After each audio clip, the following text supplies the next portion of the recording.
నా దేవుని బిడ్డలారా, ఆయన కాపుదల భద్రత నిత్యము మనకు తోడై ఉండి నడిపించునుగాక. ఆమేన్ ఆమేన్. దేవుడు ఈ దినము బయలుపరిచిన దేవుని వాగ్దానాన్ని మనం పొందుకుందాం. ద్వితీయోపదేశ కాండము 20వ అధ్యాయము 3వ వచనము, 4వ వచనము, అలాగే 8వ వచనము, 3 వచనాలు చదివి ధ్యానించుకుందాం. ఇశ్రాయేలులారా వినుడి, నేడు మీరు మీ శత్రువులతో యుద్ధము చేయుటకు సమీపించుచున్నారు. మీ హృదయములను జంకనీయకుడి, భయపడకుడి, వణకకుడి, వారి ముఖము చూసి బెదరకుడి. మీ కొరకు మీ శత్రువులతో యుద్ధము చేసి మిమ్మును రక్షించువాడు మీ దేవుడైన యెహోవాయే.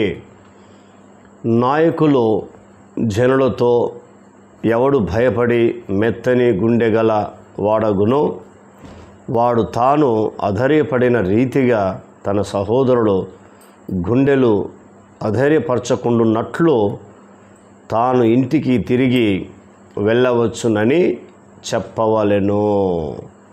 దేవునికి స్తుతి మహిమ కలుగునుగాక. ఆమేన్ ఆమేన్. మోషే ఈ మాటలు తెలియపరుస్తున్నాడు. ఇశ్రాయేలులారా వినుడి అని రాస్తున్నాడు. ఏమని వింటున్నంటే, మీ శత్రువులతో యుద్ధం చేయుటకు సమీపించుచున్నారు. శత్రువులతో యుద్ధం చేయటానికి సమీపించుచున్నారు కాబట్టి మీరు ఎలా ఉండాలని వాళ్ళను ప్రోత్సహిస్తున్నాడు, ధైర్యపరుస్తున్నాడు, వారిని ఆదరిస్తున్నాడు. ఏమని చెప్తున్నాడు? ఫస్ట్ మీ హృదయములో జంకనీయకుడు అంటున్నాడు. శరీరం కాదు ఇక్కడ కావలసింది, హృదయము. అంటే ఏంటంటే ఆత్మలో మీరు జంకద్దు, తర్వాత భయపడద్దు, వణకద్దు. వారి హృదయములు చూసి మీరు బెదిరిపోవద్దు. ఎందుకంటే యుద్ధం చేసేది మీరు కాదు, దేవుడు మేము రక్షిస్తున్నాడు, దేవుడు యుద్ధం చేస్తున్నాడని మోషే వారిని ధైర్యపరుస్తున్నాడు. ఎంత అద్భుతమైన మాటలో చూడండి. మరి నీవు నేను కూడా యేసుక్రీస్తు ప్రభువును నమ్ముకున్న మన ఆత్మీయ జీవితంలో మన యొక్క పోరాటము శరీరులతో కాదని పరిశుద్ధమైన గ్రంథం మనకు తెలియపరుస్తుంది. ఎవరితోనంటే ఆకాశ మండలములో ఉన్న దురాత్మ సమూహములతోనే నీ యొక్క పోరాటము, నా యొక్క పోరాటం. మరి పోరాటంలో మనం ముందుకు వెళ్ళాలి అంటే ప్రభువైన యేసుక్రీస్తు మీద నమ్మకము, విశ్వాసం కలిగి ఉండాలని పరిశుద్ధమైన గ్రంథం మనకు తెలియపరుస్తూ ఉంది. ఎఫెసీ పత్రిక 6వ అధ్యాయము 10వ వచనం ఈ రీతిగా వ్రాయబడి ఉన్నది. తుదకు ప్రభు యొక్క మహాశక్తిని బట్టి ఆయన యందు మీరు బలవంతులై ఉండుడి అంటున్నాడు. అంటే దేవుని యొక్క మహాశక్తిని బట్టి మనము ఆయన యందు బలవంతులై ఉండాలని చెప్తున్నాడు. ఎందుకంటే మన శరీరం బలహీనము, ఆత్మ సిద్ధము అని పరిశుద్ధమైన గ్రంథం చెప్తుంది. కాబట్టి దేవుని యొక్క శక్తి ఎప్పుడైతే నువ్వు పొందుకుంటున్నప్పుడు యేసుక్రీస్తునందు బలము కలిగిన వ్యక్తిగాను, ఒక బలమైన జనాంగముగాను, ఒక సమూహముగా దేవుడు నిన్ను తయారు చేస్తాడు. కాబట్టి అందుకే ఇక్కడ మోషే మాట్లాడుతున్నాడు. ఏమంటున్నంటే, సమీపించుచున్నారు, మీ హృదయములను జంకనీయకుడి. కొన్నిసార్లు మనం జరుగుతూ ఉంటాం, కొన్నిసార్లు భయపడుతూ ఉంటాం. ఈ జనకడంతోనూ ఈ భయపడంతోనే ఏమొస్తుందంటే వణికిపోతాం. ఏమవుతాం? వణికిపోతాం. కాబట్టి అలా ఉండొద్దు అని బైబిల్ మనకు బోధిస్తూ ఉంది. జనకకుడి, వారి ముఖమును చూసి బెదరకుడి అంటున్నాడు. కొన్నిసార్లు ముఖం చూస్తే బెదిరిపోతాం. ఎందుకంటే వారి కళ్ళు పెద్దగా చేసి వారి కత్తి కానీ వారి ఆయుధం పట్టుకుంటున్నప్పుడు ఏమవుతుందంటే బెదిరిపోవడానికి ఆస్కారం ఉంటుంది. కాబట్టి దేవుడు మాట్లాడుతున్నాడు, మీరు జనకద్దు, భయపడద్దు, వణకద్దు, బెదరకూడదని మాట్లాడుతున్నాడు. ఇంత గొప్ప దేవుని నమ్ముకున్న మనం ఎందుకు అంటే, నీ దేవుడని యెహోవా నీకు తోడై ఉండును అని చెప్తున్నాడు. అంటే దేవుడు మనకు తోడై ఉన్నాడు అని మోషే రాస్తున్నాడు. కాబట్టి అందుకే మనం ఇలా ఉండకూడదు అని పరిశుద్ధమైన గ్రంథం మనకు తెలియపరుస్తూ ఉంది. కాబట్టి ఇవన్నీ చివరి దినాలు, అంత్య దినాలు, ప్రమాదకర దినాల్లో మనం ఉన్నాం.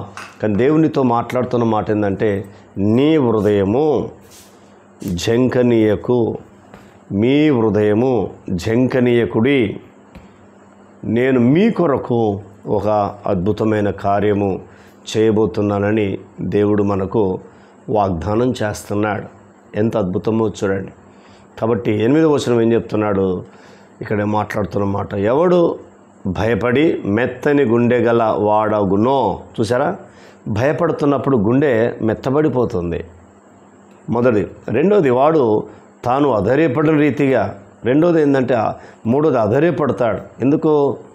మొట్టమొదటిది భయపడడం మెత్తని గుండె అయిపోయింది కాబట్టి అధైర్యపడతాడని పరిశుద్ధమైన గ్రంథం చెప్తుంది. అధైర్యపడకూడదని మాట్లాడుతున్నాడు. యెహోషువ గ్రంథం 1వ అధ్యాయము 9వ వచనం ఈ రీతిగా రాయబడింది, నేను నీకు ఆజ్ఞ ఇచ్చి ఉన్నాను కదా, నిబ్బరం కలిగి ధైర్యంగా ఉండుము, దిగులు పడకము, జేడియకుము, నీ మార్గమంతటిలో నీ దేవుడని యెహోవా నీకు తోడై ఉండును అని యెహోషువ ద్వారా యెహోషువకు దేవుడు ధైర్యపరుస్తున్నాడు, మాట్లాడుతున్నాడు. కాబట్టి 365 సార్లు దేవుడు నీ కొరకు నా కొరకు రాయించాడు. భయపడకు, కలవరపడకు, అనేకమైన విషయాలు రాశాడు. కానీ మనం దేనికో దానికి భయపడుతున్నాం, దేనికో దానికి అధైర్యపడుతున్నాం. కాబట్టి నీ సమస్యలను చూసి నీ హృదయము అధైర్యపడకుండా జాగ్రత్తగా చూసుకో. నేను ఒక అద్భుతమైన కార్యము నీ కొరకు చేయబోతున్నాను. నీ హృదయము అధైర్యపడకుండా జాగ్రత్తగా ఉండు, నేను అద్భుతాన్ని చేయబోతున్నాను. ప్రార్థన. కన్న తండ్రి, నీకు స్తోత్రాలు. విన్న మాటలు దుష్టతకు పోకుండా సహాయం చేయండి. ఈ మాటల ద్వారా మీరు మమ్మల్ని ధైర్యపరిచారు, మీరు మమ్మల్ని ఆదరించారు. అందుకై మీ కృతజ్ఞతలు, మీకు స్తోత్రాలు చెల్లిస్తున్నాం నాయన. అయ్యా తండ్రి, మీ హృదయంలో జంకనీయకుడి, భయపడకుడి, వణుకకుడి, వారి ముఖము చూసి బెదరకుడి, మీ కొరకు మీ శత్రువులతో యుద్ధం చేసి మిమ్మల్ని రక్షించువాడు మీ దేవుడని యెహోవా అని మీరు చెప్పారు. అందుకై మీ కృతజ్ఞతలు, మీరిచ్చిన వాగ్దానం బట్టి మీకు లెక్కలేని స్తుతులు, స్తోత్రములు, వందనములు చెల్లిస్తున్నాం తండ్రి. ఆత్మదేవా, మీకు లెక్కలేని స్తుతులు చెల్లిస్తున్నాం.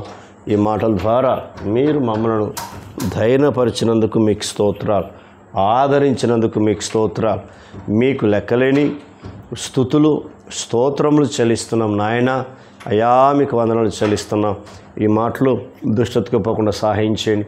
ఈ మాటల ద్వారా మీరు మమ్మల్ని ధైర్యపరిచి మహిమ పొందినందుకు మీకు కృతజ్ఞతలు, స్తోత్రములు చెల్లిస్తూ యేసుక్రీస్తు నామంలో అడిగినవన్నీ పొందుకున్నాం తండ్రి. ఆమెన్. ఆయన కృప సదాకాలం తోడై ఉండి నడిపించునుగాక. Amen, amen, amen.